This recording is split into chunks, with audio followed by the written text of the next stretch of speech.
So today we're diving deep into some fascinating social science, all sparked by a headline in Greater Good magazine. hmm It read, "New research finds that connecting with strangers not only boosts your mood, it helps build a kinder, more cooperative society." Right. A pretty bold claim. It is, and our listener Elton, he read that and, he really keyed in on one part of it. The personal side. Exactly.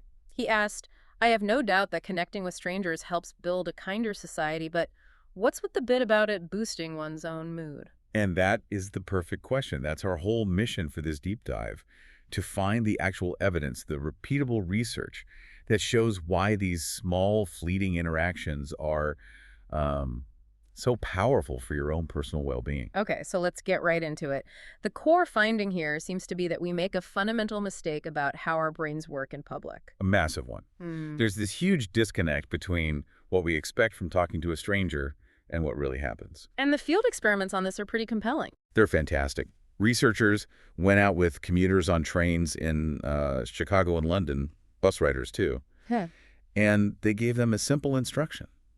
Either try to talk to a stranger or just sit quietly by yourself. Yeah. The results were, they weren't even close. The people who talked had a better time. A significantly more positive experience Okay. than when they just sat in solitude. Wow. But here's the part that really gets me.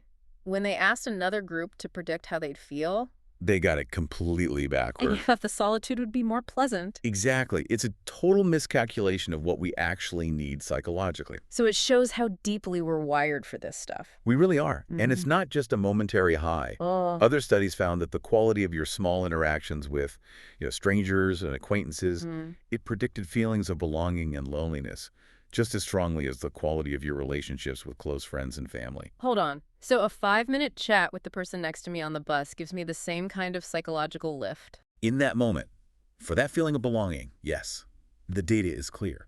as calling my best friend. So if it feels so good, why do I immediately reach for my phone or my headphones on my commute? Because the problem isn't the experience itself. It's the barrier we put up beforehand. The fear. It's internal fear. We consistently, and I mean consistently, overestimate how awkward a conversation will be. Scientists call it pluralistic ignorance. Which is really just a fancy way of saying we all think we're the only one who wants to talk, right? Precisely. We assume everyone else is busy or disinterested, but they're probably feeling the exact same way you are. The data on that is just wild. In these studies, people predicted that, fewer than 50% of strangers would be willing to talk? Right. They expected to be rejected about half the time. And in reality, In reality, almost everyone who tried to start a conversation succeeded. And get this, not a single person reported being flat out rebuffed. not one. Yeah. That's a huge perception gap. It is. And once you break through that barrier, the positive effects just ripple outward. This goes beyond a momentary mood boost. We know how bad loneliness is for your health. It's comparable to major risk factors like smoking. And it also makes society, better. I saw that these brief connections can increase something called intellectual humility. Yes, which is so important. It's basically a greater respect and openness to people who have different political views or life experiences than you do. Just from a short chat. And that openness leads directly to cooperation.